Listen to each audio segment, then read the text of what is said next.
who have demonstrated in 2025, Kevin does have some printed little stickers that said I demoed.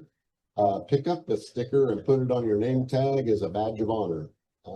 Yes. I think we've got most of them distributed, but if you happen to be here and you hadn't picked one up, please get one of those. Yes, Michael. We are looking for some small turned items to donate to the club to sell during the Santa's workshop.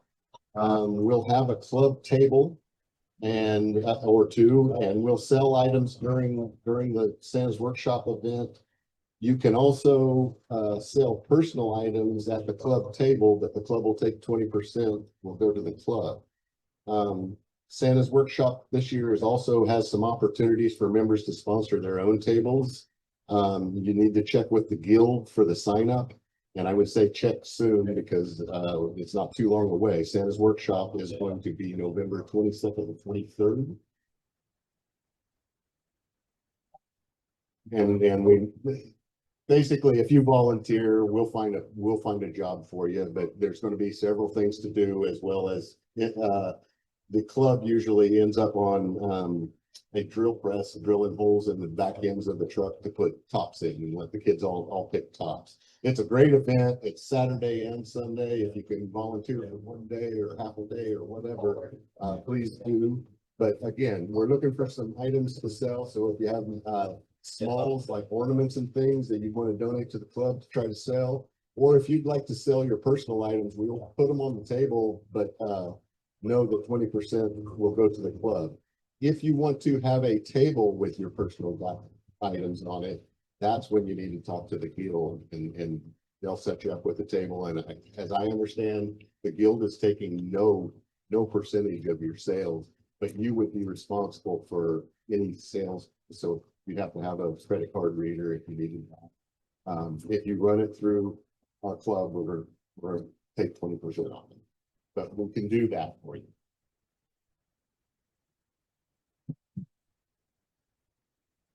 Right. If you have your own credit card reader, you're at your table, you would be expected to be at your table. Nobody's going to run your table for you. But if you're at your own table selling your items, there is no charge against with no commission. I'm sorry. Let's see. If you'd like your work featured in the KC Woodturners Instagram and or Facebook social media pages, please email photos and a description to Phil Sykes. Phil's not here tonight. His family's passing around a stomach bug, so he was going to be at home.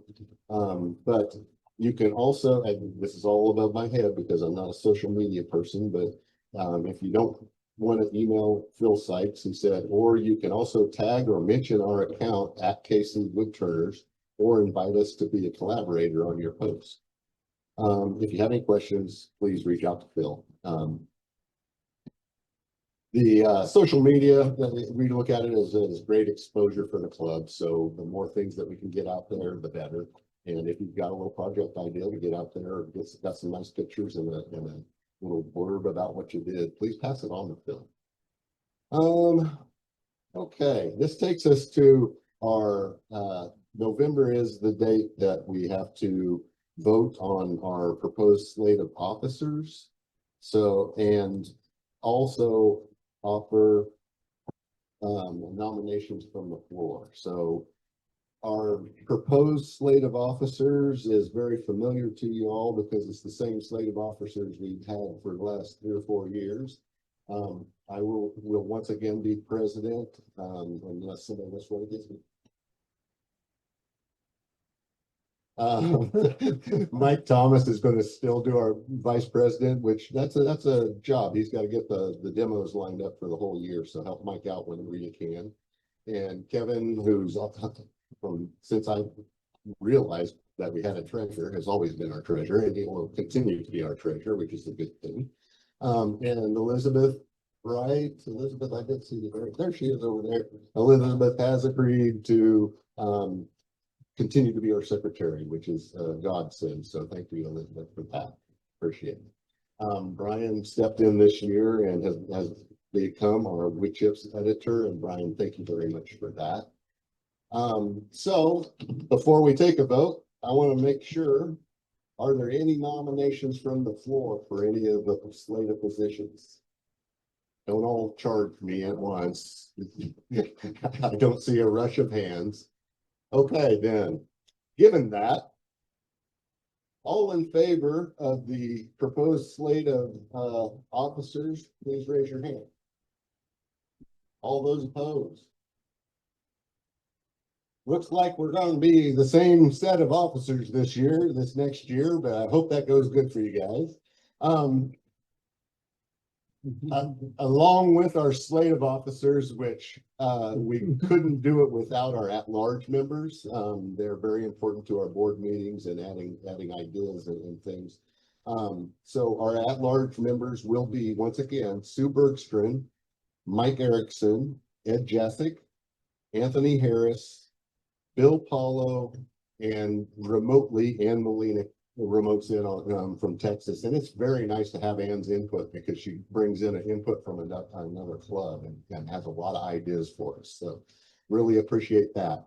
The board would like to encourage more at-large members in 2026. So if you've ever thought, hey, I'd like to know how this thing runs, or want to have some input on ideas and things, please talk to me or Mike. Anybody is welcome to come to one of our board meetings. They're Monday nights at 7 o'clock, the first Monday of every month. So Monday before our meetings. Again, the board just needs some new people every now and then infused in there to get some new ideas, get some new energy and stuff. So please consider that in 2026. And you don't have to necessarily be a board member to join us at one of our meetings if you're interested in that, or interested in seeing if you would want to be a board or an at-large board member. Yeah, this is true.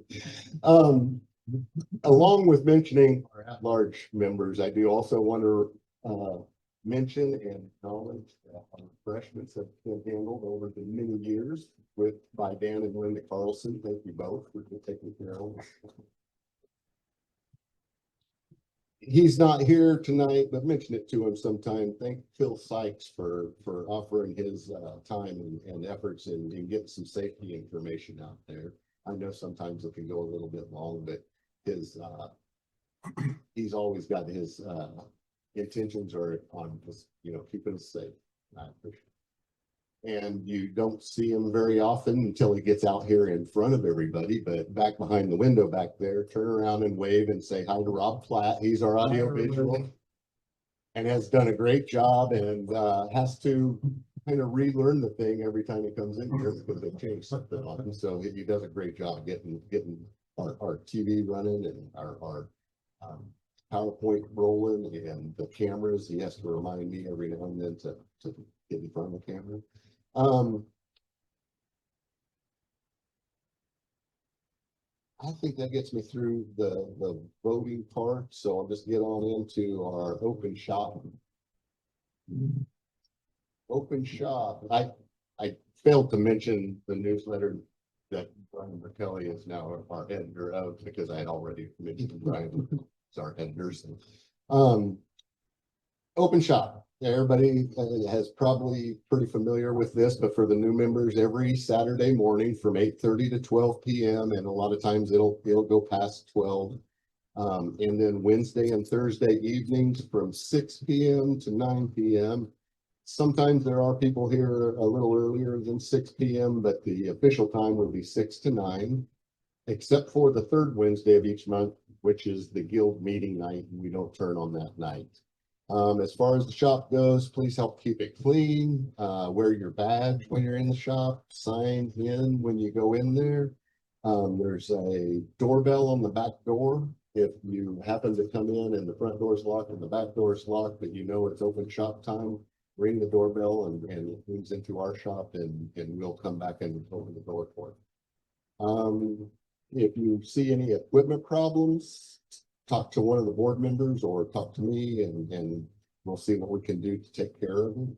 And just a little reminder to detension the bandsaw after you use it. Set it on the partial tension set. So that's what I had for open shop.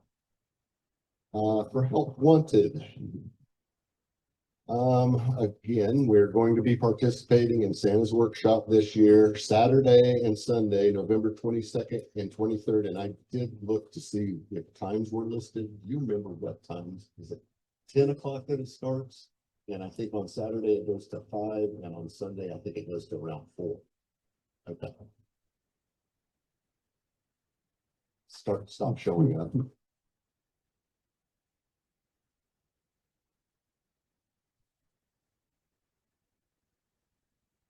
Okay, so she said Sunday is till 3, not till 4.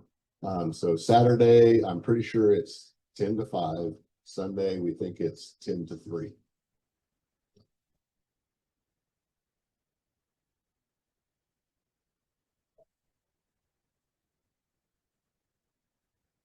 Oh, encourage your neighbors, anybody with kids. And if you're interested in helping, it's a rewarding help. But Jerry, you've helped out that you don't see kids not smiling when they're going through. It's a blast. So please consider that.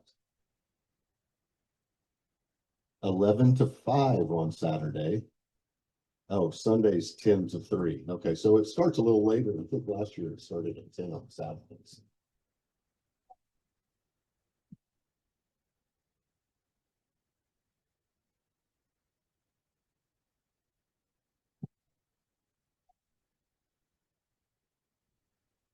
Why?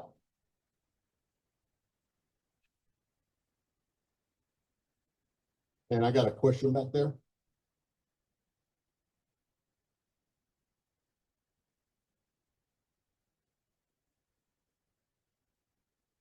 They'll be lined up on Saturday morning, and it's funny because you get a big wave at the very first, and then you get a lull, and then you get a kind of another wave in the afternoon.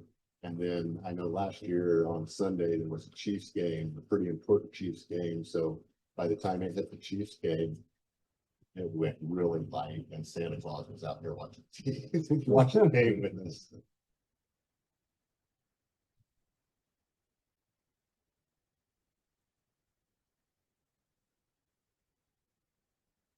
Oh, they're still looking for Santa.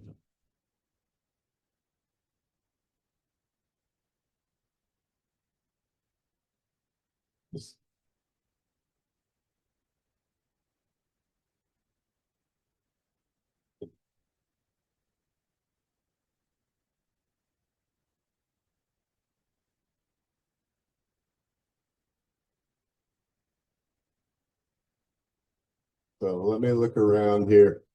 Sir, you got a beard. What are you doing on next Saturday?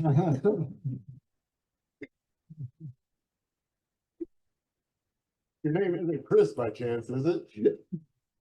All right. Well, again, I would just encourage you to, if you've got an opportunity to help out that time, please do. We'll need volunteers to make small items to sell. We'll need volunteers to help with sales. We'll need volunteers to demonstrate top turning and to drill holes in the kids' trucks to put the tops into. Personal sales, we already kind of went through that, but it will be available again this year. Inquire with the guild soon if you are interested in sponsoring a table or selling turned items. Let me or Mike or Kevin know if you're interested in helping, and we'll kind of make sure that we got coverage over those 2 days. But it's a great event, and I'd love to see a lot of participation if you have the opportunity. I'm going to go to upcoming activities and events, and really the only thing I've got, because I kind of didn't go into 2026, the last thing of our year this year, as well as all the other years, will be our annual holiday party, and we'd love to see all of you there with your significant others. The club, as usual, will provide the main course and drinks and plates and napkins and everything, and then the members just bring a side dish or a dessert to share, and we'll have a smorgasbord food like we always do. We will do a gift exchange again, so if you bring in a wrapped turning item you've turned or something, bring it in wrapped, and we'll have a table, and then we'll all be given a gift, and it's basically a trade of gifts. provide a wrap gift, and you'll receive a gift turned by another member, and we'll reveal them while we're having dinner. We'll go around the tables and reveal the different wrap items. I will also get that annual meeting, go through a year in review, which I'll probably do the same as I did last year. I'll write something up, and it'll end up in the website as well for those that came to the meeting, just kind of what all we've accomplished this year, what all we have done. And then we'll also have our awards presentations that night, and we got to come up with some event. If we do not have a turning challenge, which we kind of opted out of last year during the party, we're going to come up with something that we can do kind of as a fun event to kind of finish the night off. So I think that gets me through my notes. I would normally pass my microphone over to Phil somewhere. So.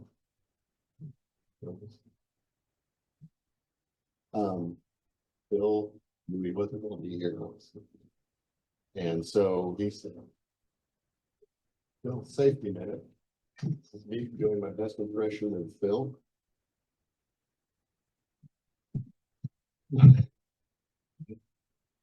My safety minute was going to be a reminder to be careful during cold weather. 5 points. Don't wear loose clothes or gloves while operating equipment.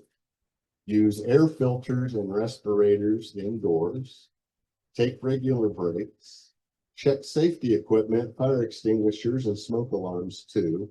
And revise your safety plan for winter weather. I think 4 out of the 5 could apply about year round, but those are all good ideas.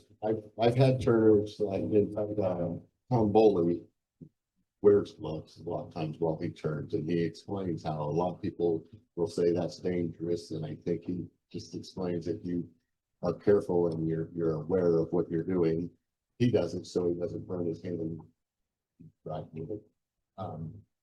But in most anything I've ever read, it says no gloves, and it does say or sleeve back.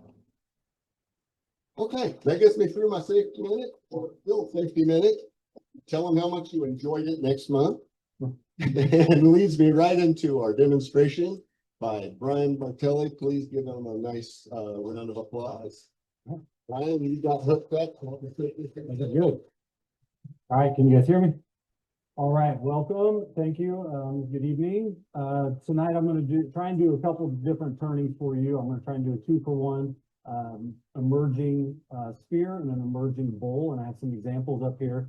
So I'll go and pass around the one emerging spear that I made a while back for you to get here, and then we'll get rolling. So a little bit about myself. I've been turning for a little over 20 years now, and for those of you that started turning that long, as before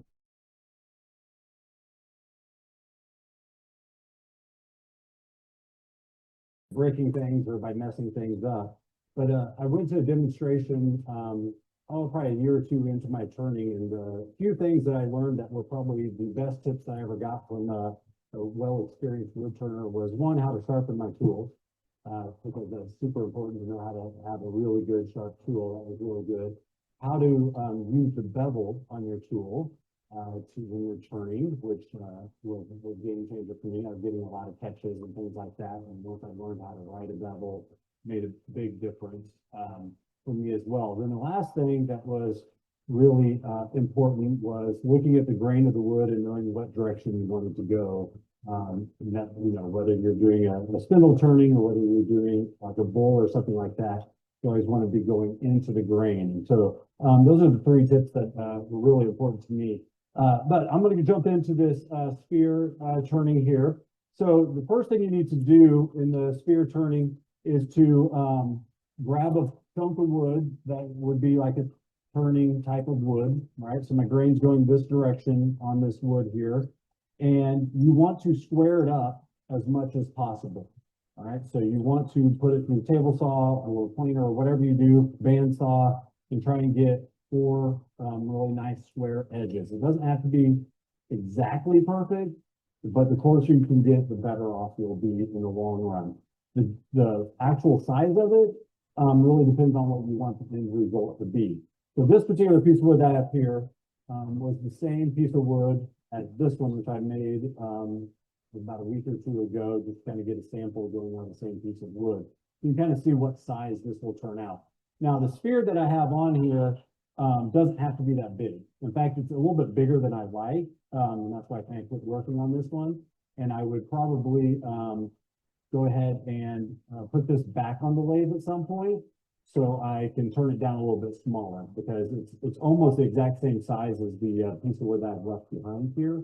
And I just think functionally it doesn't quite look right, but that's up to you, whatever you like or whatever you prefer there. So these were the exact same size piece of wood when I started, to give you a little bit of an idea. All right, once you get your piece of wood picked out there, I'll try and get this in a spot where you guys can see it there a little bit. Backwards. What you're going to do is you're going to measure it up, mark the center point both directions, which you see I've done here. So take your measurements each direction, get a good center point. I went ahead and drew a circle on here with my compass, just so I could kind of see how big that was going to be. It doesn't have to be a particular size. Again, you can make it smaller or go all the way to the edge if you want. And then the other line that you need to get is how big this is going to be, the square that's left behind, right?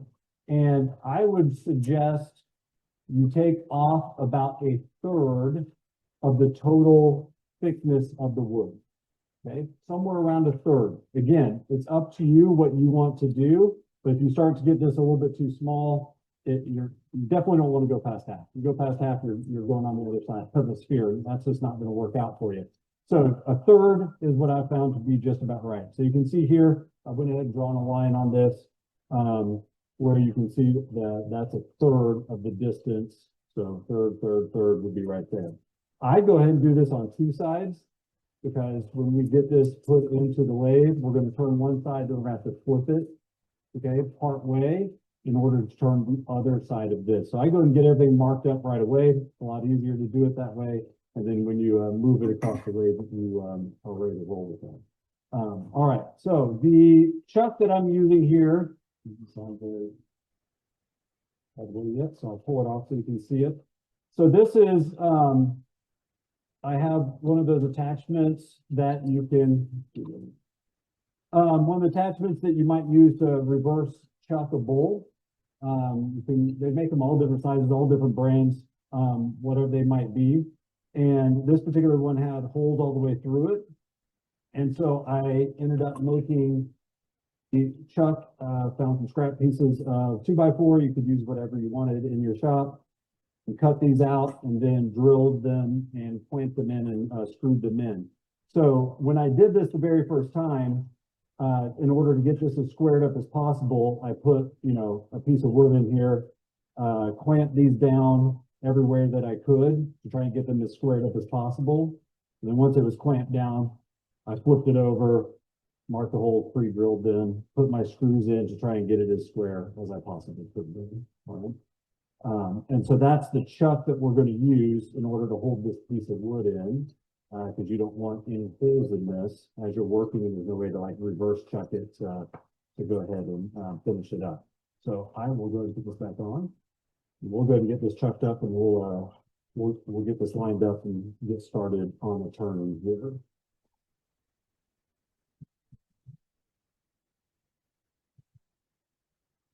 All right, with my center point marked there, I can go and set this in there. Use your live center to find the center point as close as you can on this. So I just pulled this up as close as I can get to it there.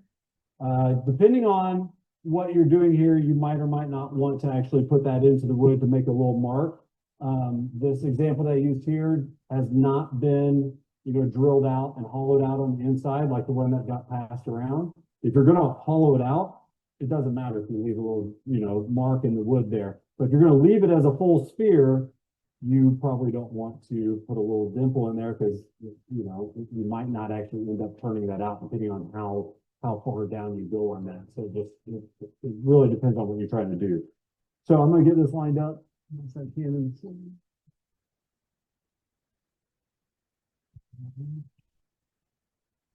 Clamper down.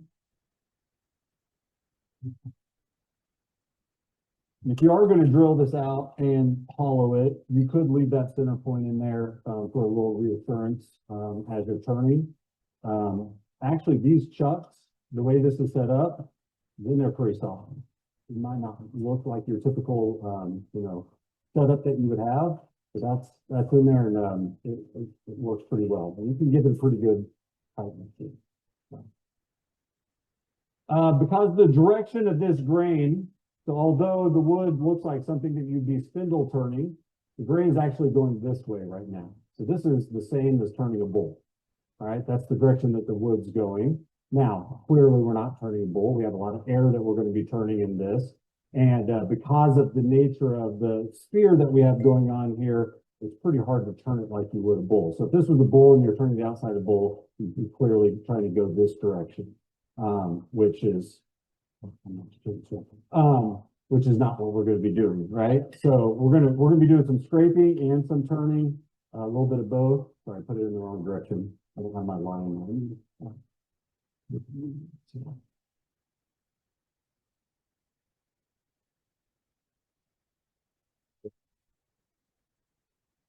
Sorry, what was the question? Because I couldn't see my line. I put it in, so the line of how deep I need to go, I had to turn the opposite direction, so I couldn't see my line. So there's my line right there. I don't know if you can see it on there or not, but it's all the way against the faceplate. Yep, all the way in, tighten down. So this line right here that you can see, if you can see it on there, it's third of the distance through the wood. So there'd be 2/3 chucked in here. 1/3 is where this line is out. So I had to turn it around because I couldn't see my line. I put it in the wrong direction. All right. So now I'm back in there so I can pull this out of the way. This thing here.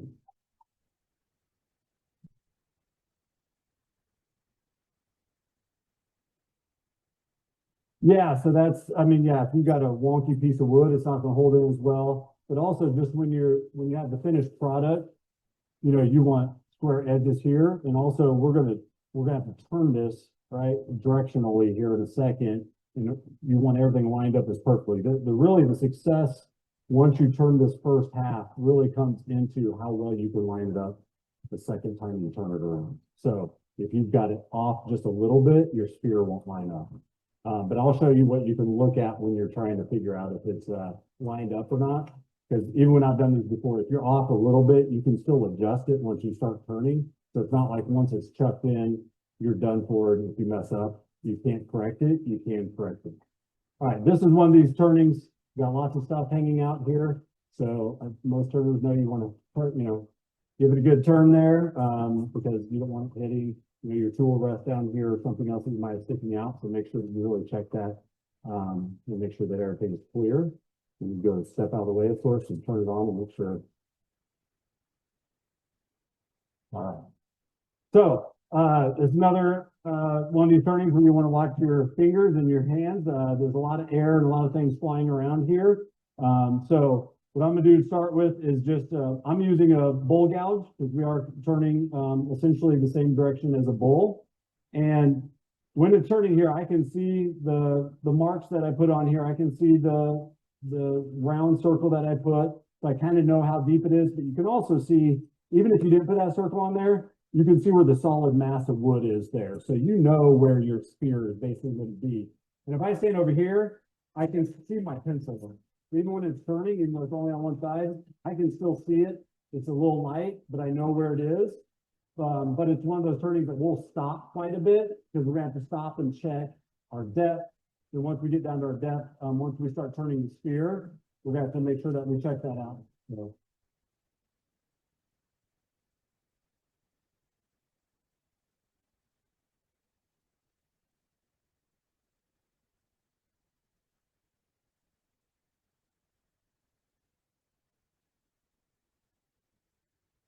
So I'm not gonna quite go all the way into the, spear yet. I just want to go ahead and take some of this mass off.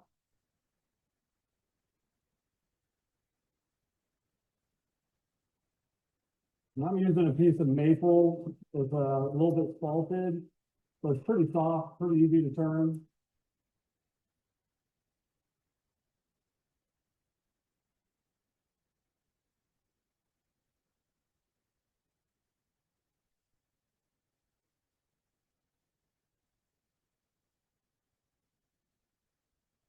It's very similar to turning the bottom of a bowl. In fact, right now it kind of looks like I just put a pin in on the bottom of the bowl. Into what I'm trying to do right now.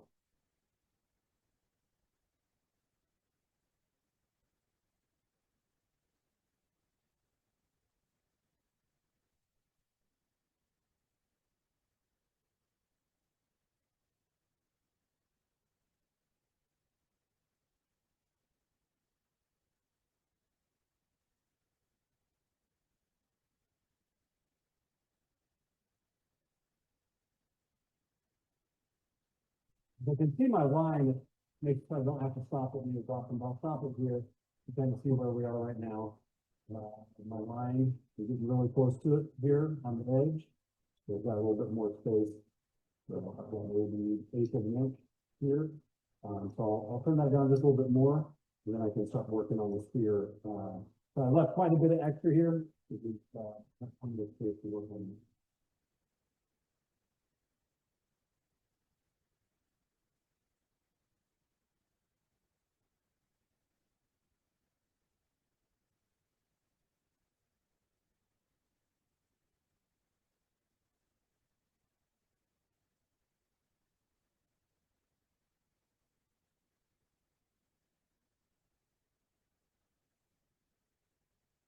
All right, so before we start, I'm gonna take off a little bit more there in a second, but before we start turning, the actual, spear, the next thing that you are gonna want to do is figure out how to actually get that spear to be even, all right, and make a nice circle there.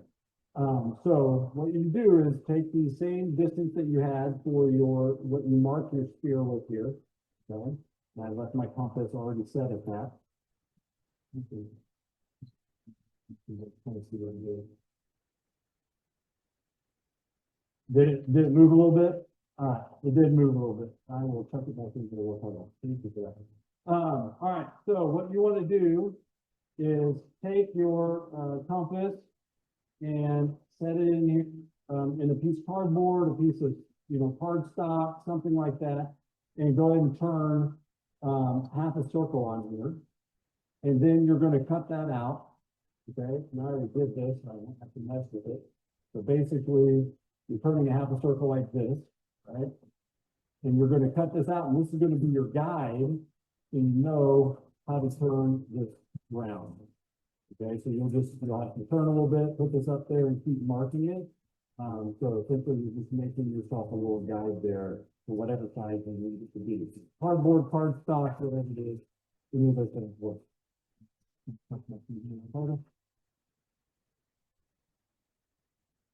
Yeah.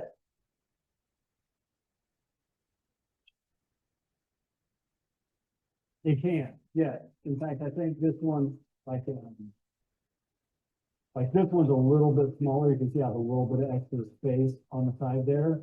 So you can make it a little bit smaller. And that's what I was saying is this one, after I got done with it, I made it the exact same size as the board. I didn't like the proportions of it quite as much. It almost looks like it's too big for the piece of wood that's left behind. When you look at this one, proportionally, it feels like this one fits a little bit better. So that's just looking good.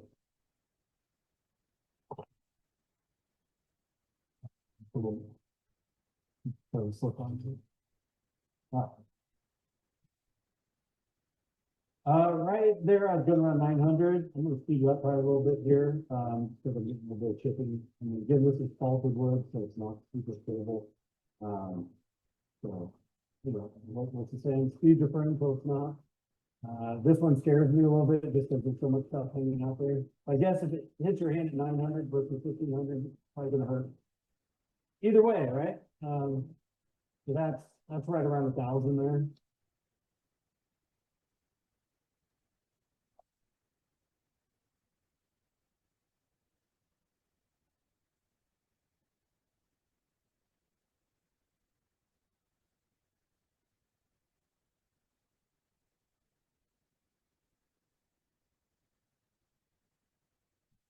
Pretty cool.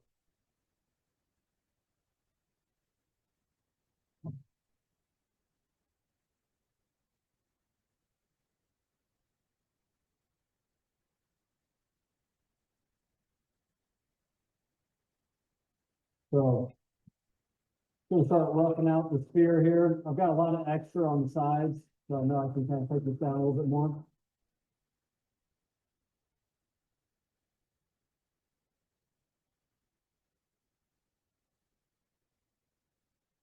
So this is basically just turning the outside of a bowl right now, right? The grain's lined up the same way. I'm not turning any air. This is solid wood.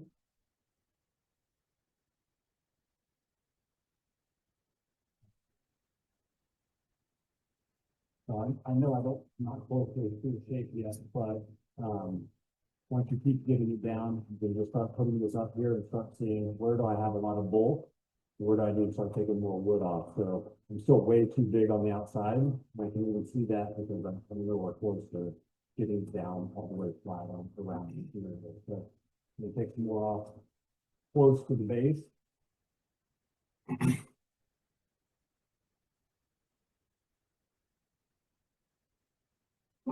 One thing with this is because you can change the shape of the spear.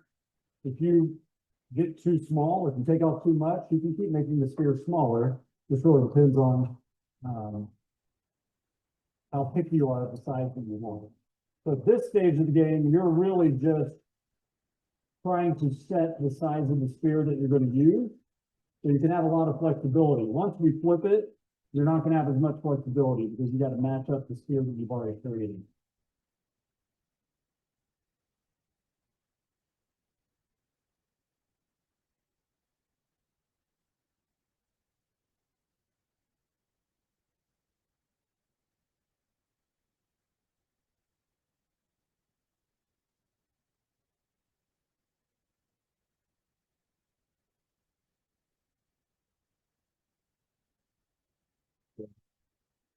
One here and start seeing more bulk is. So probably hard to see when you guys are there, but as I line up, I can see I've got too much bulk kind of here about a third of the way up. I'm gonna barely touch the top. Get the shape down here on the sides.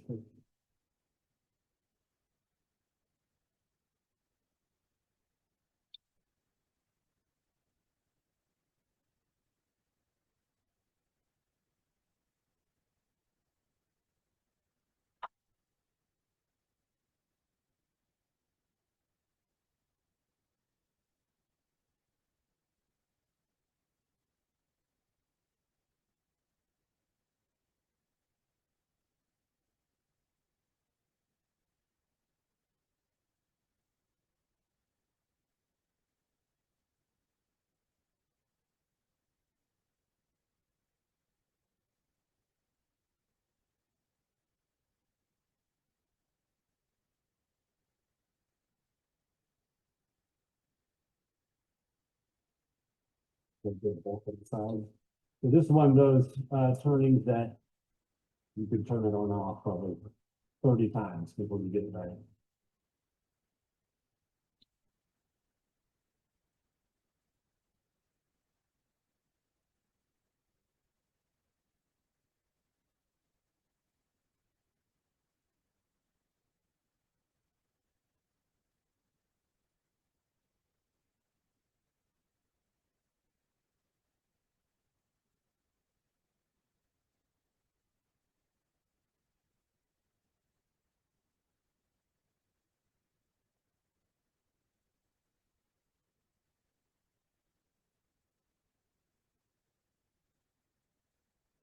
Starting to get closer.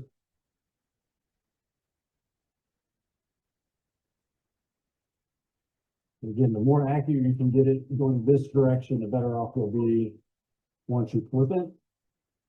Because this is ultimately going to end up being your guide once you turn it.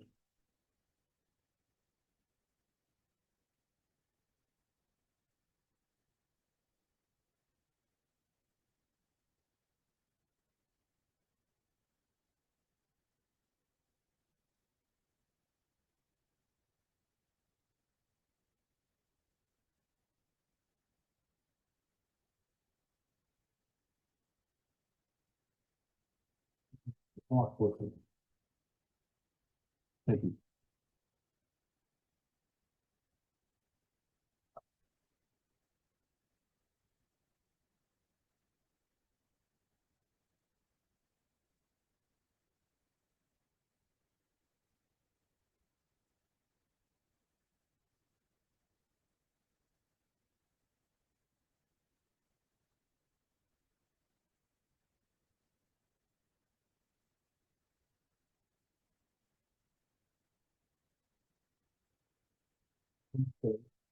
This is also the point where, once you get close, an 80 grit piece of sandpaper can become a good friend. I'm not ashamed to use sandpaper, especially, with punky wood like this. It'll sand down quickly, but also you get a lot of tear out, depending on what's happening here.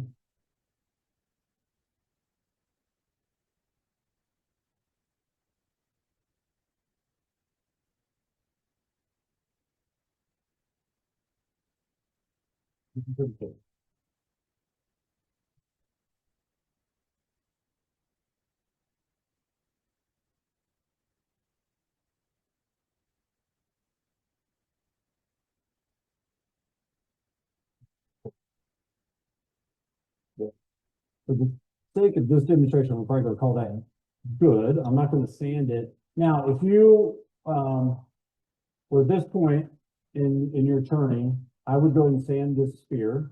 All right, you can go and sand this part. If you want to hollow it out, this is the point where you'd hollow it out as well. I would recommend going ahead and drilling it to get your initial, put your tuck in your drill chuck, go ahead and drill it out and then go ahead and hollow it. At this stage is where you'd want to do it because it's a lot easier, it's a lot more secure in this direction than once you turn it. You cannot sand the flat edges here.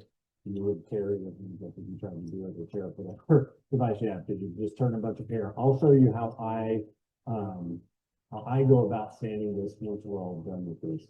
I noticed that I got a little bit of a cup in this, so I'm going to try and square that off real quick. And then we will be able to flip it around. You can use a flat scraper. You can keep using your bull gouge, whatever helps you get it just a little bit flatter. You do real light cuts.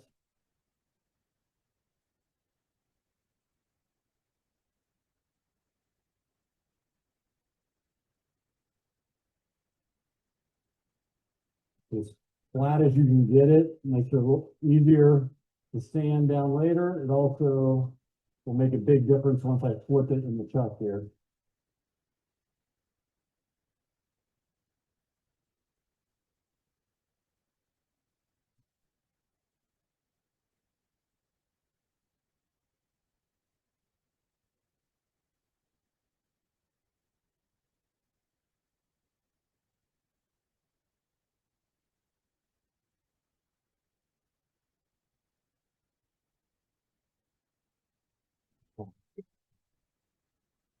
Okay, yep.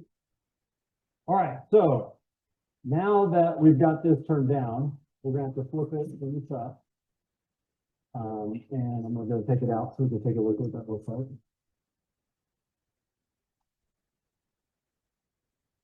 Okay, the biggest thing when you flip this over here is I can't put it back in there, right?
how good the project turns out with the sphere is getting this as lined up and center as possible. So a few things that you could do. I had it marked previously here. So hopefully my marks are good, but we also know measurements and marking isn't always 100%. So I can start turning it and figure out how close I'm going to get to being accurate on this.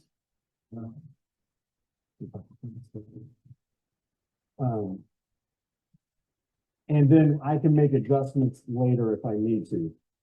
The other thing that I've done in the past too is when I have it in here this direction, and I forgot to do this before I took it out, so I'm going to get one here. You can take a pencil, and this helps you get lined up just a little bit better. Make a couple marks on here. Just when you flip it, then you kind of know where you are. So this just gives you another reference point.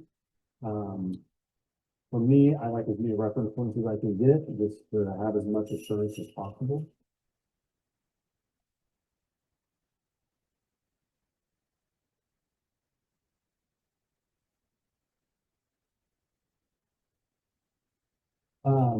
So one thing I need to do, I turned it, I also need to make sure that I have my 1/3 line marked on here. Okay, so I'm going to do that once I really big check. I'm trying to hold it. You guys will be able to see what I'm doing.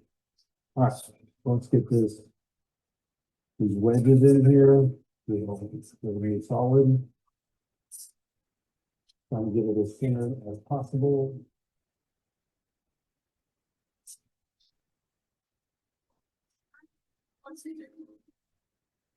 The average here. It's got safety due to the difference of being old. As you went through the difference, the one, All right, so I need to mark my third line, 1/3 of the distance on here. So I know how deep to go. I already have that pre-marked on here. You could also just remeasure the depth. It's also the same distance as this, with the spaces that I put in there. last thing. I've got. Oh, you're right. That is there. What's your favorite vegetable? Bronco. Jonko Bell, Taco Bell. Okay, so now we're not going to need this guide anymore because our guide is actually going to be the sphere that we already turned. All right, so we can take the bolt just like we did before, get down to the thickness that we need, and then we can start turning the sphere and we can see where we're going with the sphere that we already have turned in.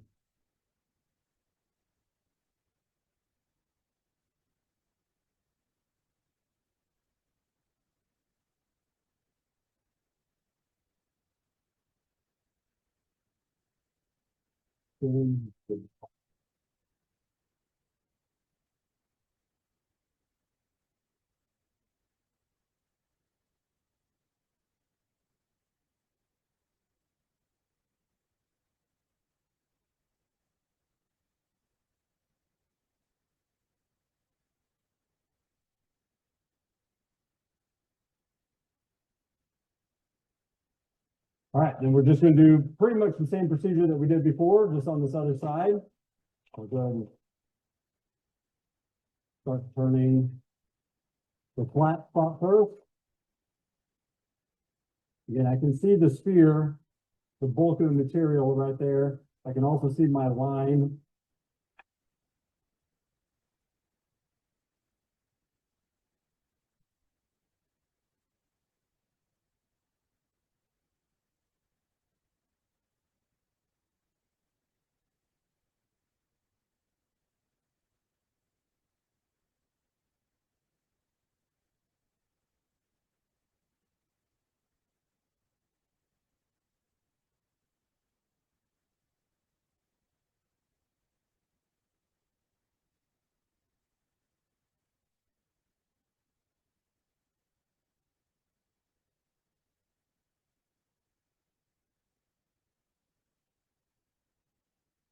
Big chunk of skin off.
Getting close to my marking line there, the third down, not quite there yet, but I can come back with a third part of the spear and get that all adjusted.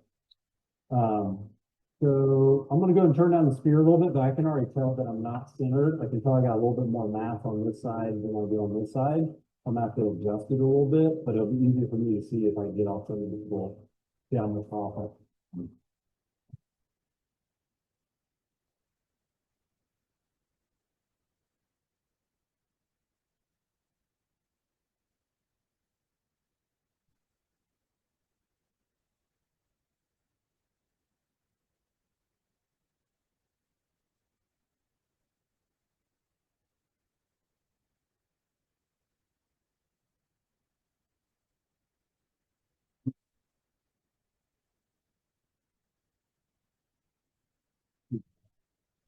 Turn down a little bit more to get a little bit closer.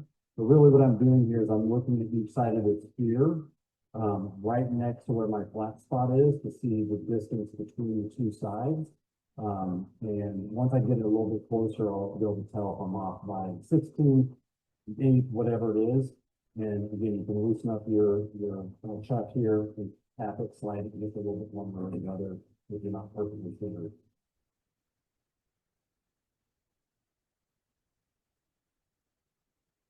So what's neat about this is it's probably hard to see on the camera. Is looking down at this, I can see the other spear that I turned previously. So it's a lot easier to turn this side because I can see my pattern in there. You can see the air that's being in between each time it rotates around. So this is a lot easier to turn this side.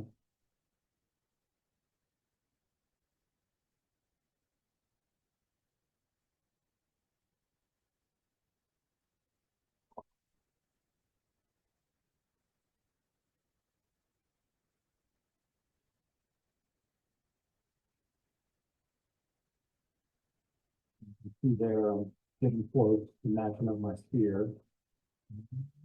Moving forward. So I'm going to take it down a little bit more. It's a little bit hard to tell right now how close I actually am. This might be pretty close to the line.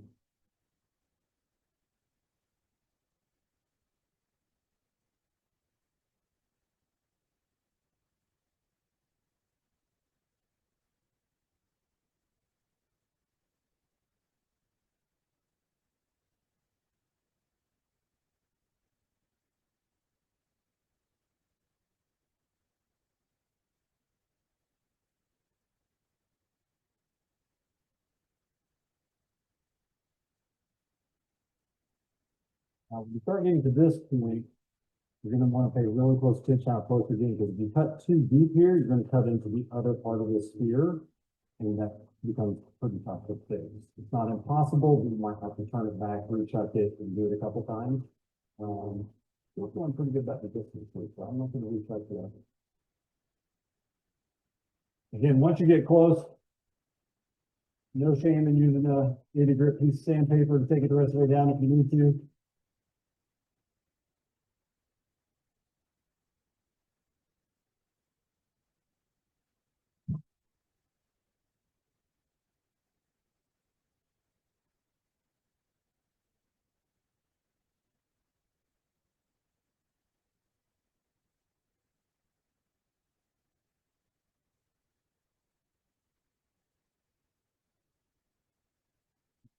what, maybe a 30-second on top and a 16th on the side. Just let me take off. Yeah, person pretty close to being centered.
So I'm almost even there, you can see.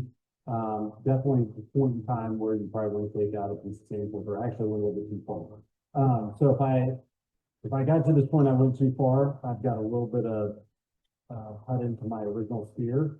I can always flip it and rechuck it and turn it down a little bit more. So if I was at home, I would have kept turning. I would have put sandpaper on there and got it down to the size I need. But you can see cut into just a little bit. So you can always put it back in this direction, flip it back around, put your blocks back in there and return it a little bit if you need to turn it down a little bit more.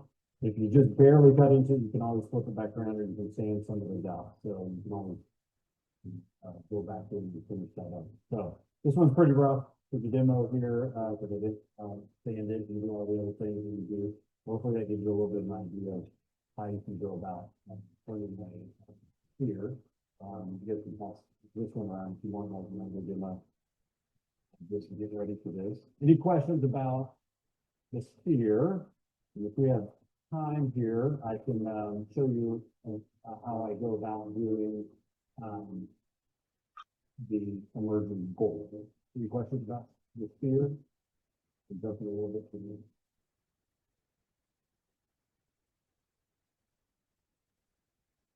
Oh yeah, thanks for reminding me of that. So turning like if you've ever had to like sand something by hand, like I used to get out my drill and try and do this whole thing. So most of you guys probably already know this, but what I figured out to do is go ahead and take my sanding thing that you put in your drill. I put it in my drill chuck, and then I can have both hands on my piece.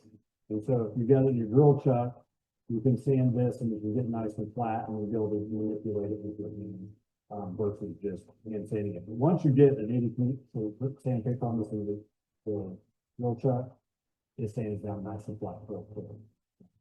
And then you can even start shaping that sphere a little bit all by hand if you didn't quite get it perfectly sanded while it was on here. But you can't get every last bit of it sanded on here because when this is sitting in here, you've got part of it's sticking so close to you, you can only get so far down in there. So you do have to do quite a bit of sanding.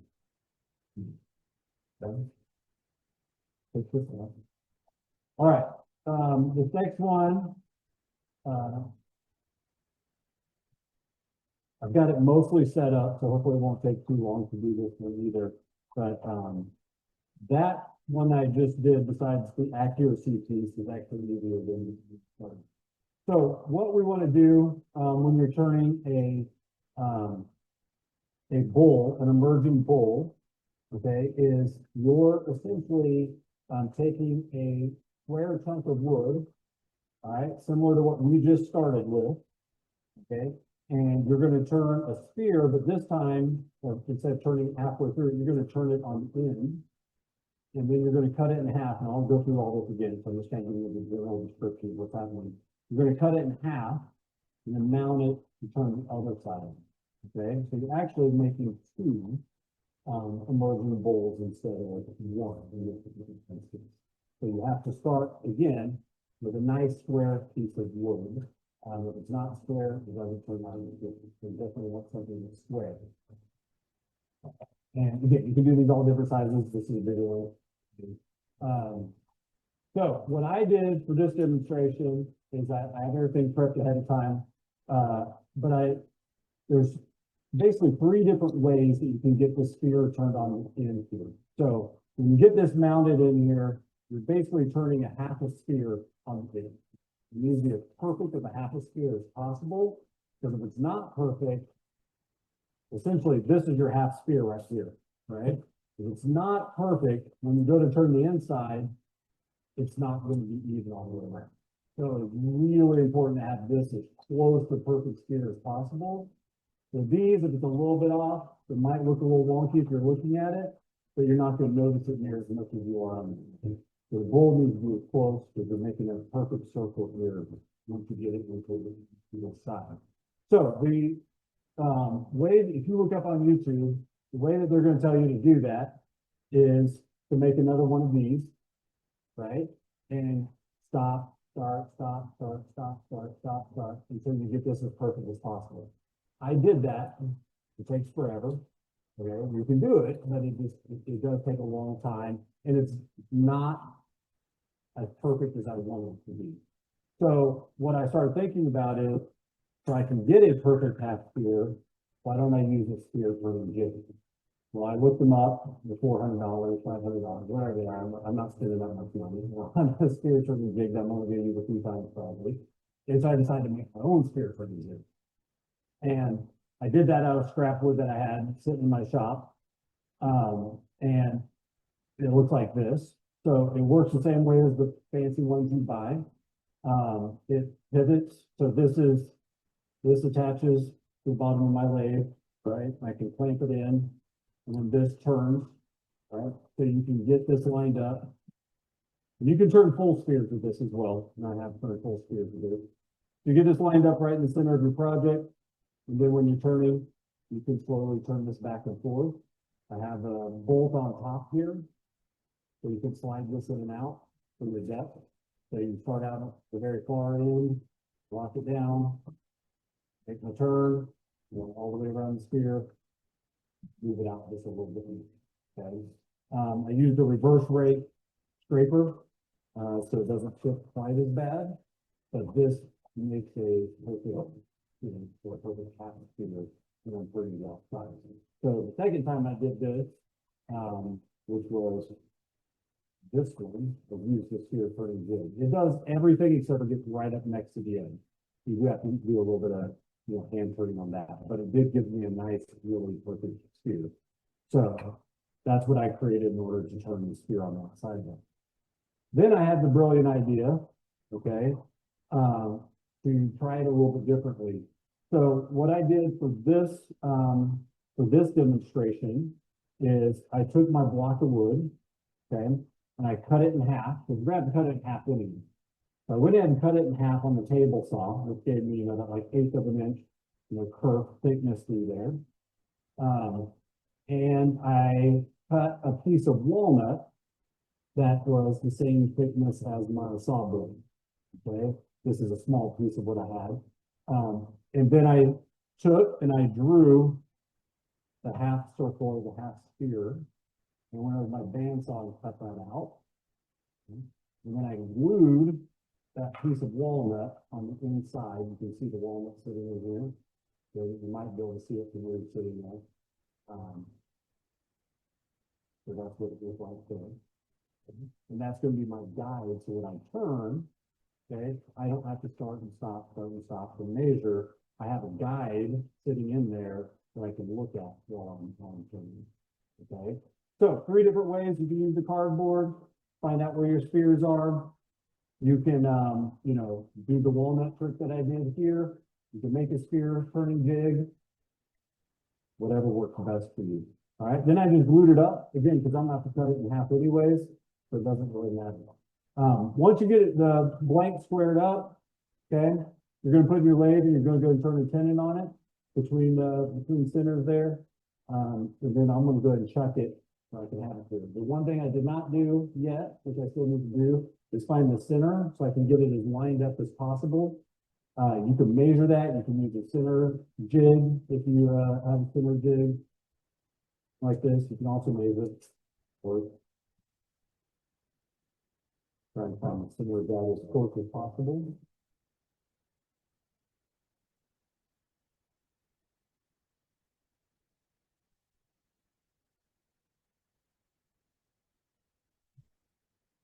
Again, I would have turned the tenon on this. I didn't do that for this demonstration just for save time.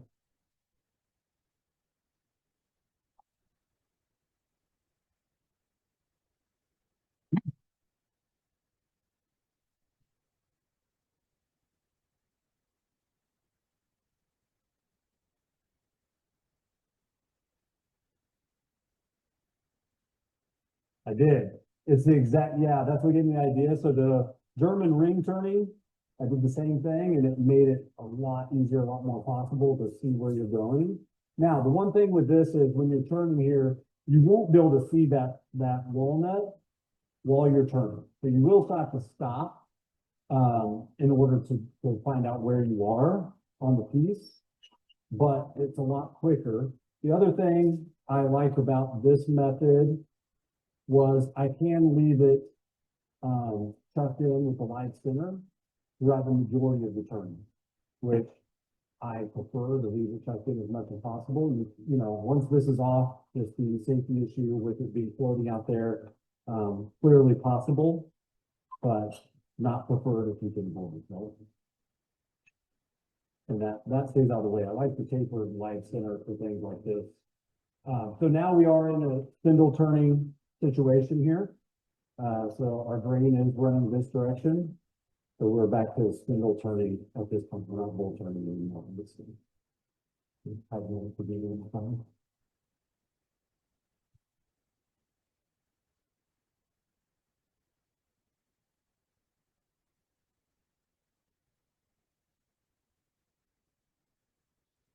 So we're going to have to cut it in half. So you can cut it right through the center of that point. So at some point you have to cut it in half. So it's not going to mess it up unless you cut it off from one side or the other, which when I was making my samples here, it was a happy little accident. I thought it was all rough.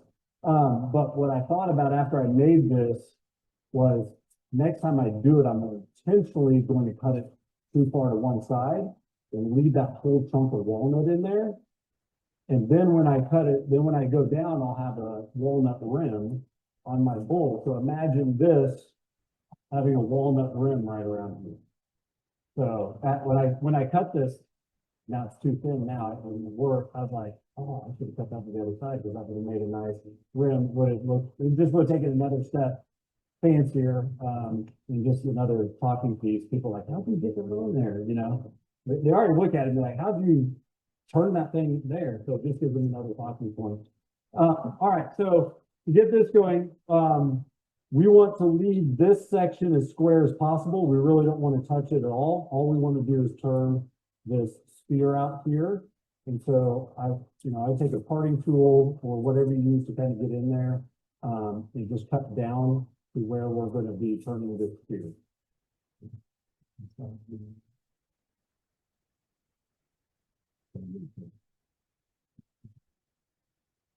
Yeah, sorry, I started talking about something else. I was getting ready to mark that.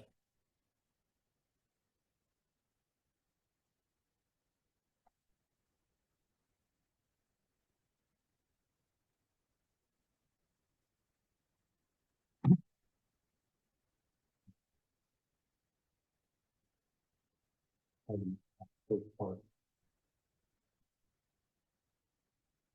Rick, press the reset button on that.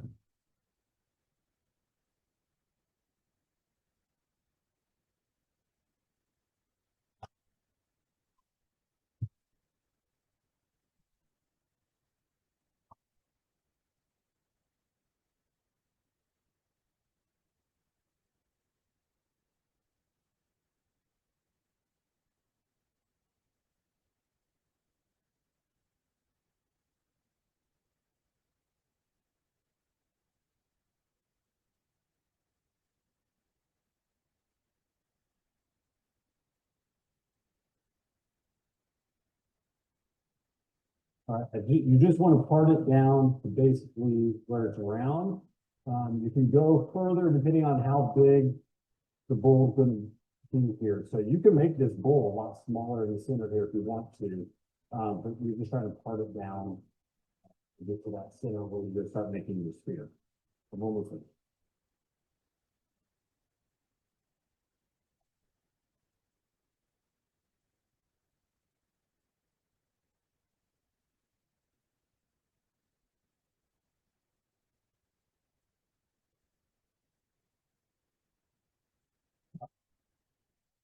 so now you want to turn the sphere.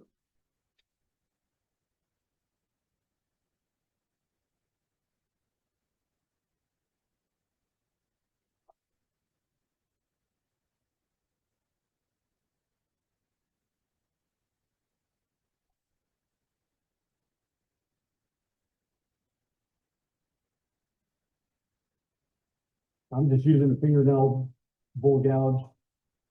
So whatever you like to use for spindle turning.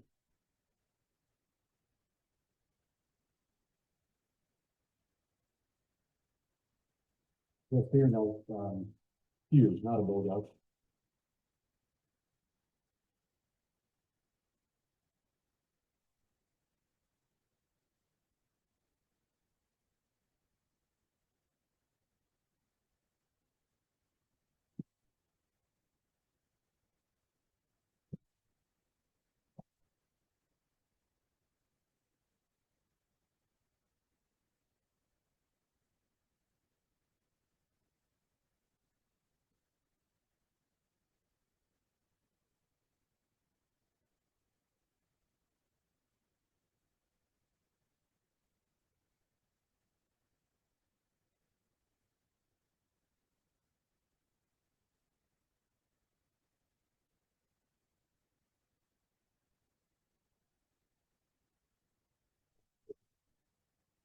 You see it's starting to look like it's here. You can look, if you can see through there, then it's probably hard for you to city. I can see a line in there and I can see where my walnut kind of jig is there, my template. So it just makes it easier to see how far I have to go.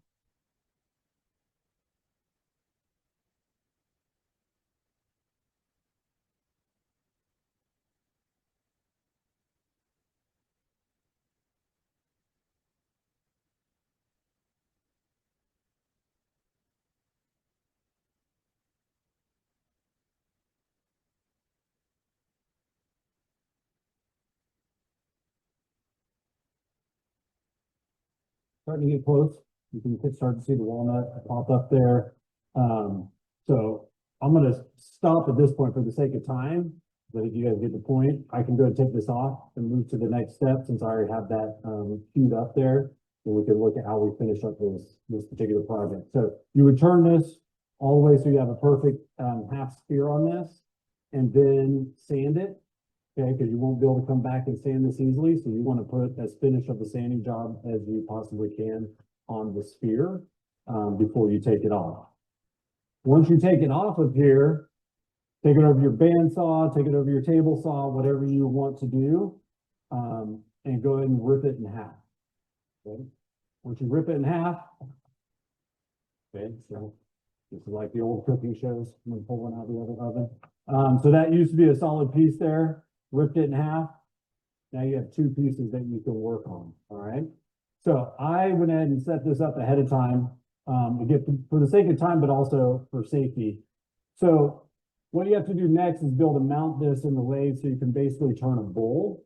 Because what we're gonna do now is turn the inside of this. The outside's already turned, handed it, it's all ready to go. So I turned, I just grabbed a piece of maple, turned a round block here with a tenon in it. And then I glued this on. I glued hot glue. And that's why I did it in advance, because I want to make sure I had enough time to cool down and not still be warm. If I did it right now, I wouldn't trust it very much. When I first did this, I didn't know if I would trust hot glue or not, but it actually works pretty good. It's really like getting this thing off here. I put a lot on here too, just, I didn't know if we were gonna have this one, but the first time I did this, trying to get it off the blank proved to actually be really hard. I use a heat gun or a hair dryer or something like that to heat up the glue in order to get it pliable enough that you can pop it off. But it actually was a lot harder than I thought it was going to be. So it feels safer than what it really might appear to be at first. Some people I know might put like another chunk in here, like where the bowl is exposed, in order to have a little bit more. I've got so much distance out here, I'm not too worried about it. If maybe I have a super short one, I might want a little bit more. So it's really up to you what you want to do with that. If I was doing this at home, I would put a piece of wood in here first, right? And I'd go ahead and square it up before I glued it on. But since I'm, so it might perfectly align. Since I had to move it between lathes and do all that stuff, but I try and square that up. When you go to put this on here, right, you're going to take and find the center point, okay, of this circle or this sphere that you just made. Okay, you can do that a couple different ways. If it's big enough, you can use a center finding jig and put on there and kind of move it around enough to kind of get a center. You can measure it. You can use a compass and kind of, measure it in and then gauge where it is on each side to see if you're centered or not. And then you can go and I draw a circle just to see if I'm truly in center or not. And then I'll have that little dimple there so I know where the center mark is. When I go to glue this on, okay, I have this piece of wood in there. I got my hot glue gun with me, and you got to work kind of fast. If you know hot glue, you don't have a lot of wait time. So I get my live center right up there as close as I can. Okay. And then I go this in there, mark it with pencil around the side so I have a guide. Right. So when I get in there, I can get it in spot as quickly as possible. I glue it, get in there. All right. And put my center point up there. You got about 2 seconds to move it before it kind of locks in, right? Once it's locked in, if you're not centered, you're gonna have to undo it all and start over again. So you try and get it as centered up as possible. It looks like I might be a little bit off. That might be just from moving from one lathe to another, but for the demonstration purpose, it'll work for us. Okay? So once you get it all locked in, okay, now we're going to, this is turning a bowl again, all right? So now our grain direction is going this way, the same as it would for a bowl. The next thing you're gonna have to decide at this point, you can do all kinds of different things with these. You can have a raised bowl, like I did on this one. This one I did like a recessed bowl, so it dips down in there. It really depends on what you do. You could leave it perfectly flat and have the bowl lined up perfectly with the top of it. It just really depends on what you're wanting to do. So now that we're back to bowl turning, this is, we're going to, flatten this out, whatever direction we want it to go here. So I'm going to have the bowl stick out a little bit. I'm not going to, I'm going to make it more like this one here, right? So it's going to have a little bit of a lifting. And to do that, you just go ahead and start. Again, you got a lot of air on this thing, but you can see exactly where the center of that bowl is. You can scrape, you can turn, whatever you're comfortable with. little wobble.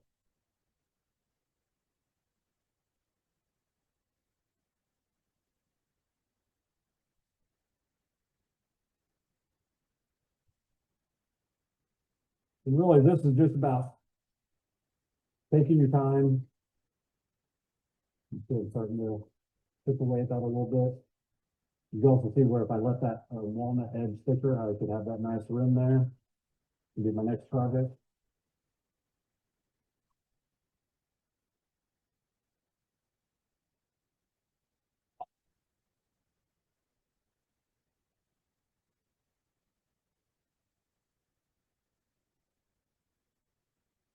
So once you start to get this recessed down, where you want it. So I've just taken off with barely anything at this point. You can start to see how well lined up you are by where the sphere actually is, because the lathe's going to turn through center, and you're also going to see how good your sphere was at that point. All right, so I'm pretty close to that. You would go ahead and turn, you know, whatever distance you want that bowl down, or raised up out of there, and then you can start turning the inside of your bowl. And it's just like you would turn a bowl. You don't have to turn a bowl, you just go ahead and hollow that out from the inside.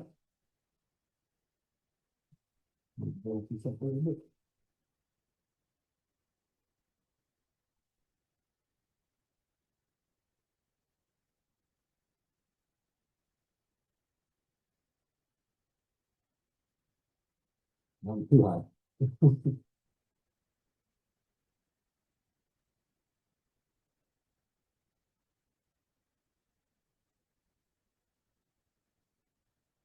So you can just go ahead and turn the inside of the bowl.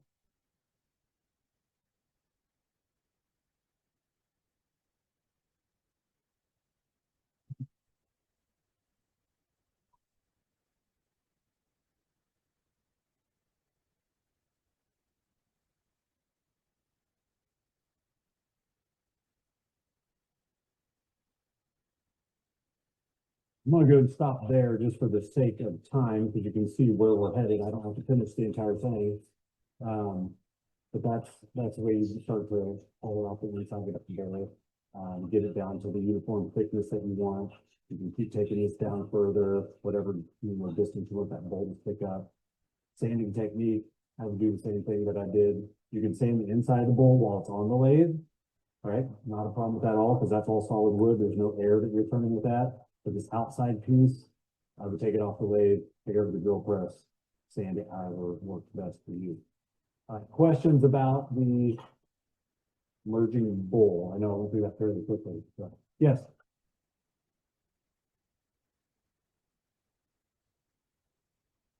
Yep.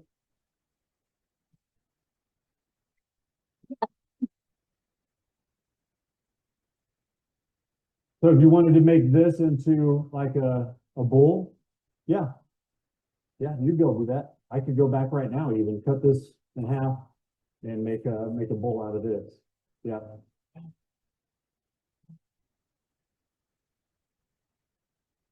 You could. Now, if you want the bowl in the center of this, if I was doing that, I would probably not take a third of this off. I'd probably go closer to a half, just so it has a nicer shape to it when it gets all the way down there. And it would essentially look like, I mean, like, I guess you would have to stick another piece of wood on there, but yeah, you would be able to carve out that center in there if you wanted to. Yep. Yeah, good idea.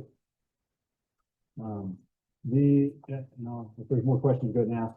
Here's just another example of what I would probably call an emerging bowl, just out of the center of a piece of wood, a branch. You can see that you just made it, pop out of both sides, which looks like it's emerging from the center of a piece of wood. So lots of different options for emerging bowls here. Other question? This little one? This one? So I made it essentially like a bowl. So I put it on the lathe first, this direction, carved the back side of it. Okay. I think that's what I did. I have to think about this. I made this a while ago. I think that's what I did. No. Yeah, I cut myself a tendon on the backside. I went in, carved out the inside of this, then to, actually finish the backside of it, I would have put it in my reverse chuck, not with these on there. I take this off and then reverse chuck it, and you got the bottom of it. So it's basically just turning a bowl, but you're leaving a center chunk in. Yeah. So I have some for, the challenge for next week or for January, I guess, will be to turn something emerging. I know not everybody has access to chunks of wood. So if you don't have access to wood, I brought, 4 blanks here that you guys would take home with you. What I have access, these were given to me so that we can give them to you. I'm not exactly sure what type of wood it is, some type of oak, I think. So if you don't have access to wood and you want to try a project, please grab one and do it. If you already have access to wood, leave it for somebody else. That's all I'd ask. But otherwise, if you want to give it a try, please take a chunk and give it a go and see what you can come up with. All right. January. January. Yeah.